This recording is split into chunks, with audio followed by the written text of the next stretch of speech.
A moment, Arvind's moment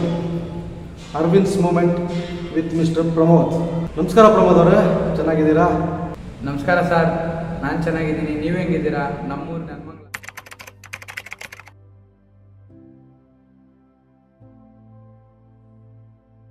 ಇಲ್ಲ sir, ನಮ್ಮ ಫ್ಯಾಮಿಲಿಯಲ್ಲಿ ಯಾರೂ ಫಸ್ಟ್ ಡ್ರಾಯಿಂಗ್ ಮಾಡಿಲ್ಲ, ನಾನೇ ಫಸ್ಟ್ ಡ್ರಾಯಿಂಗ್ ಮಾಡ್ತಿರೋದು. ನಮ್ಮಪ್ಪ ಬಂದ್ಬಿಟ್ಟು ಡ್ರೈವರು ಮತ್ತು ಅವ್ರದ್ದು ರಾಗಿ ಮಿಲ್ಲಿದೆ. ನಮ್ಮಮ್ಮ ಬಂದ್ಬಿಟ್ಟು ಟೈಲರು. ನಮ್ಮ ಅಮ್ಮನ ಹೆಸರು ಲತಾ ಅಂತ, ನಮ್ಮ ಅಪ್ಪನ ಹೆಸರು ರಂಗಸ್ವಾಮಿ ಅಂತ.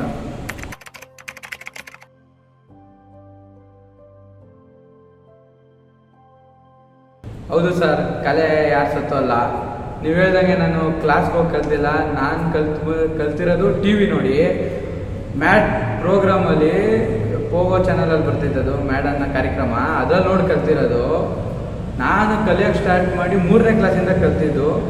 ಅವಾಗಿಂದನೇ ಕಲಿಯೋಕ್ಕೆ ಸ್ಟಾರ್ಟ್ ಮಾಡಿದ್ದು. ಅಲ್ಲಿವರೆಗೂ ನಂಗೆ ಡ್ರಾಯಿಂಗ್ ಬಗ್ಗೆ ಏನೂ ಗೊತ್ತಿರಲಿಲ್ಲ. ಆ ಕಾರ್ಯಕ್ರಮ ನೋಡಿದಾಗೆ ಗೊತ್ತಾಗಿದ್ದು ಡ್ರಾಯಿಂಗ್ ಮಾಡ್ಬೋದು ಅಂತ.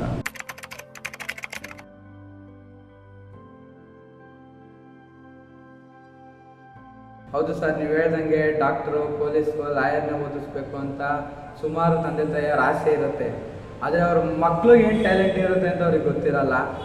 ಅದೇ ನಮ್ಮಪ್ಪ ಅಮ್ಮಂಗೆ ನನ್ನ ಟ್ಯಾಲೆಂಟ್ ಗೊತ್ತಿತ್ತು, ಅವ್ರು ನಂಗೆ ಡ್ರಾಯಿಂಗಿಗೆ ಸಪೋರ್ಟ್ ಮಾಡಿದ್ರು. ನಾನು ಬೇರೆ ತಂದೆ ತಾಯಿ ಕೇಳ್ಕೊಳ್ಳೋದೇನೆಂದರೆ, ಅವ್ರ ಮಕ್ಳಿಗೆ ಏನು ಟ್ಯಾಲೆಂಟ್ ಇರ್ತಲ್ಲ ಅದರಲ್ಲೇ ಮುಂದುವರಿಬೇಕು. ನೀವು ಫೋರ್ಸ್ ಮಾಡಿದ್ರೆ ಅವ್ರು ಮಾಡೋದು ತುಂಬ ಕಷ್ಟ ಆಗುತ್ತೆ. ಅವ್ರು ಏನು ಟ್ಯಾಲೆಂಟಲ್ಲಿ ಇರ್ತೋ ಅದರಲ್ಲೇ ಮುಂದೆ ಹೋದರೆ ಅವರು ಮುಂದೆ ಏನಾರ ಗೋಲ್ ಅಚೀವ್ ಮಾಡ್ಬೋದು ಅಂತ ಹೇಳ್ಬೋದು ಸರ್. ಸರ್, ಅದೇ ಗಾದೆ ಇದೆಯಲ್ಲ, ಕಲಿಯೋವರೆಗೂ ಬ್ರಹ್ಮವಿದ್ದೆ, ಕಲ್ತಾದ್ಮೇಲೆ ಕೂತಿದ್ದೆ ಅನ್ನಂಗೆ ಯಾವ ಕೆಲಸನೂ ಕಷ್ಟ ಅಲ್ಲ. ನೀವು ಮನಸ್ಸಲ್ಲಿ ಇದನ್ನೇ ಮಾಡಬೇಕು ಅಂತ ಇದ್ದರೆ ಟಿ ವಿ ನೋಡಿದ್ರೆ ಸಾಕು ಮಾಡ್ಬೋದು. ಯಾಕೆ ಕವರ್ಸ್ಗೂ ಹೋಗ್ಬೇಕು ಅಂತ ಏನು ಬಲವಂತ ಏನಿಲ್ಲ, ನಿಮ್ಮ ಮನಸ್ಸಲ್ಲಿ ಇರಬೇಕಷ್ಟೇ ಸರ್.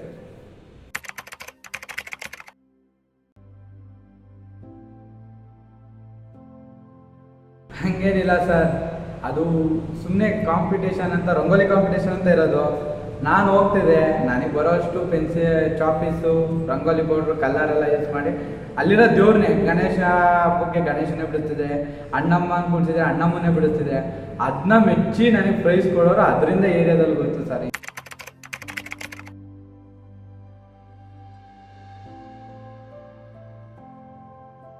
ಸರ್, ನೀವು ಹೇಳ್ದಂಗೆ ಭಯ ಡ್ರಾಯಿಂಗಲ್ಲಿಲ್ಲ. ಮುಂದೆ ಫ್ಯೂಚರಲ್ಲಿ ನನ್ನ ಫ್ಯೂಚರ್ ಏನಾಗುತ್ತೆ ಅಂತ ಭಯ ಬಿಟ್ಟರೆ ಡ್ರಾಯಿಂಗ್ ಮೇಲೆ ಒಂಚೂರು ಭಯ ಇಲ್ಲ.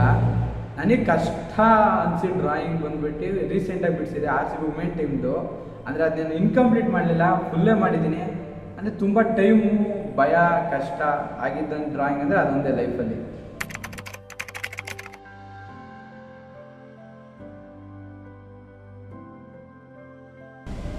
ಹೌದು ಸರ್, ನನಗೆ 8ನೇ ಕ್ಲಾಸಲ್ಲೇ ICC ಬ್ಯಾಂಕ್ ಕಡೆಯಿಂದ ಫಸ್ಟ್ ಪ್ರೈಸ್ ಬಂದಿತ್ತು ಡ್ರಾಯಿಂಗಿಗೋಸ್ಕರ. ಅದು ನನ್ನ ಲೈಫಲ್ಲಿ ಫಸ್ಟ್ ಪ್ರೈಸು ಡ್ರಾಯಿಂಗಿಗೆ ಅಂದ್ಕೊತೀನಿ. ಅದು ಬಿಟ್ಟರೆ ಅವಾಗ ಹೇಳ್ದಂಗೆ ರೋಡ್ ಸೈಡಲ್ಲಿ ಗಣೇಶ ಎಲ್ಲ ಬಿಡಿಸ್ಬೇಕಾದ್ರೆ 2016ರಲ್ಲೇ ಒಂದು 3ನೇ ಪ್ರೈಸ್ ಕೊಟ್ಟಿದ್ದರು, ನೆನಪಿನ ಕಾಣಿಕೆ ಅಂದ್ಬಿಟ್ಟು. ಅದನ್ನು ಪ್ರೈಸ್ ಅಂತಲ್ಲ, ಅದು ಮರೆಯೋಕ್ಕಾಗಲ್ಲ.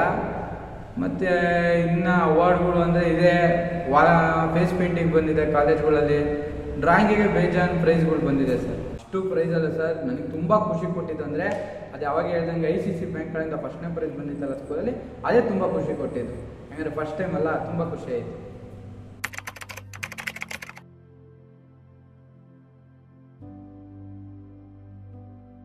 ನೋಡಿ ಸರ್, ದುಡ್ಡು ಮಾಡಬೇಕಂತ ಡ್ರಾಯಿಂಗ್ ಫೀಲ್ಡಿಗೆ ಬಂದಿಲ್ಲ. ಡ್ರಾಯಿಂಗ್ ಬಂದ್ಬಿಟ್ಟು ನನ್ನ ಹಾಬಿನೇ. ನಾನು ಏನಾರ ಗುರ್ತಿಸ್ಕೊಬೇಕು ಅಂದರೆ ಡ್ರಾಯಿಂಗಿಂದನೇ ಗುರ್ತಿಸ್ಕೊಬೇಕಂತ ಒಂದು ಆಸೆ. ದುಡ್ಡುಗೋಸ್ಕರ ಅಂತೂ ಇದನ್ನ ಮಾಡ್ತಾ ಇಲ್ಲ.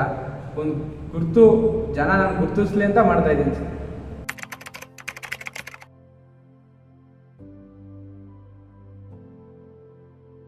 ಸರ್, ಜನ ಗುರ್ತಿಸೋ ಡ್ರಾಯಿಂಗು ಇನ್ನೂ ಜನ ಗುರ್ತಿಸೋರೋ ಇಲ್ವೋ ಗೊತ್ತಿಲ್ಲ. ನಾನು ಮಾಡಿರೋದ್ರಲ್ಲಿ ಕಾಟೇರ ಮೂವಿಗೆ 40ಗೆ 30 ಅಡಿ ಡ್ರಾಯಿಂಗ್ ಮಾಡಿದ್ದೆ. ಅದು ಬಿಟ್ಟು ನೆಕ್ಸ್ಟು ಈಗ ರೀಸೆಂಟಾಗಿ ಹೇಳ್ದಂಗೆ RCB ವುಮೆನ್ ಟೀಮ್ದು 12 ಅಡಿಗೆ 15 ಅಡಿ ಮಾಡಿದ್ದೆ. ಮತ್ತು ಬಸ್, ನಮ್ಮ ಬಾಸ್ ಬರ್ತಡೇ ದಿವಸ ಮನೆಗೆ ಹೋಗ್ಬಿಟ್ಟು ಸುಮಾರು 4000 ಫ್ಯಾನ್ಸ್ ತಂಬಿಂದನೇ ಒಂದು ಡ್ರಾಯಿಂಗ್ ಮಾಡಿದ್ದೀನಿ. ಅದು ದೊಡ್ಡದು. ಇನ್ನೂ ಮಾಡ್ತೀನಿ ಸರ್, ಮುಂದೆ ಮಾಡ್ತೀನಿ.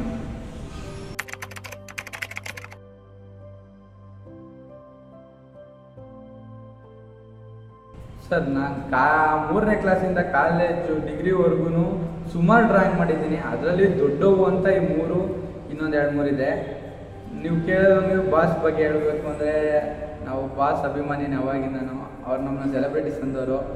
ಮೊನ್ನೆ 16ನೇ ತಾರೀಕು ಅವ್ರ ಬರ್ತಡೇ ಅವ್ರ ಮನೆ ತಕ್ಕ ಹೋಗಿ ಅಲ್ಲೇ 2 ದಿವಸ ಫ್ಯಾನ್ಸ್ ತಂಬೆಲ್ಲ ತೊಗೊಂಡು ಡ್ರಾಯಿಂಗ್ ಮಾಡಿದ್ದೆ.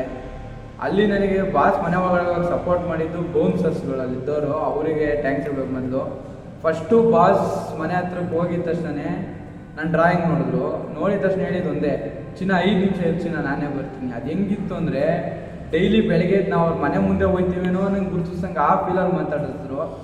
ಅದು ಮಾತ್ರ ಖುಷಿ ಕೊಟ್ಬಿಟ್ಟು ನನಗಂತೂ. ಹೋದ್ವಿ, ನೋಡಿದ್ರು ಡ್ರಾಯಿಂಗು, ಯಾರು ಚಿನ್ನ ಮಾಡಿದ್ದು ಅಂದರು, ಎಲ್ಲ ಕೇಳಿದ್ರು, ಹಿಂಗೆ ಅಂತ ಹೇಳಿದೆ. ಬಸ್ ತುಂಬ ಖುಷಿ ಪಟ್ಟರು ಮಾತ್ರ.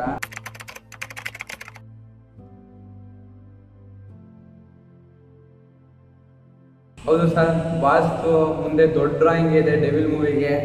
ಅದು ಡೆವಿಲ್ ಟೈಮಲ್ಲಿ ಹೇಳ್ತೀನಿ, ಆ ಡ್ರಾಯಿಂಗಿಂದ ಎಲ್ಲ ಡಿ ಬಾಸ್ ಅಭಿಮಾನಿಗಳಿಗೂ ಖುಷಿ ಆಗುತ್ತೆ ಅಂತ ನಾನು ಅಂದ್ಕೊಂಡಿದ್ದೀನಿ. ಅದು ಸದ್ಯಕ್ಕೆ ಡೆವಿಲ್ ಮೂವಿ ಟೈಮಲ್ಲೇ ಬರುತ್ತೆ.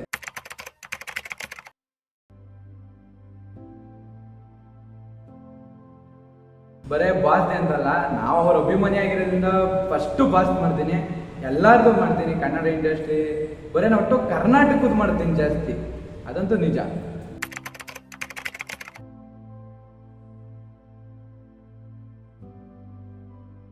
ಹೌದು ಸರ್, ಕನ್ನಡ ಇಂಡಸ್ಟ್ರಿಯಲ್ಲಿ ಆ್ಯಸ್ ಎ ಡ್ರಾಯಿಂಗು ಆರ್ಟಿಸ್ಟಾಗಿ ಬೆಳಿಬೇಕು ಅಂತ ಖುಷಿ ಇದೆ.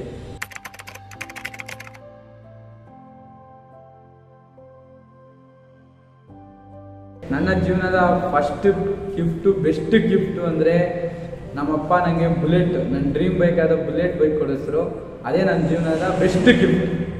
ಇವಾಗ ಒಂದು ರ್ಯಾಪಿಡ್ ಫೈರ್ ಮಾಡೋಣ. ಮಾಡೋಣ. ಬೆಂಗಳೂರು ಮೈಸೂರು? ಬೆಂಗಳೂರು. ಇಡ್ಲಿನ ದೋಸೆನ? Idli. Biryani chitranna? Of course biryani. Business drawing? Drawing. ಹೀರೋನ comedian? Hero cannot become a comedian, comedian can become a hero. Girl ಫ್ರೆಂಡಾ ಮನಿನ?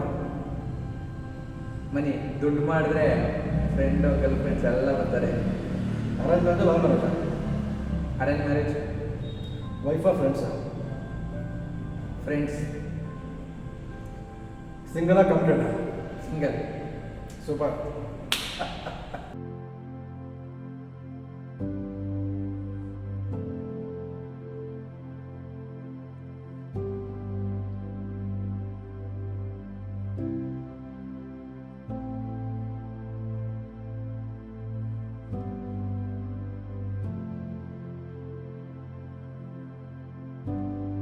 ಎ ಮೂಮೆಂಟ್, ಈ ಒಂದು ಕ್ಷಣ ನಿಮಗೇನು ಅನಿಸ್ತು ಪ್ರಮೋದ್ ಅವರೇ?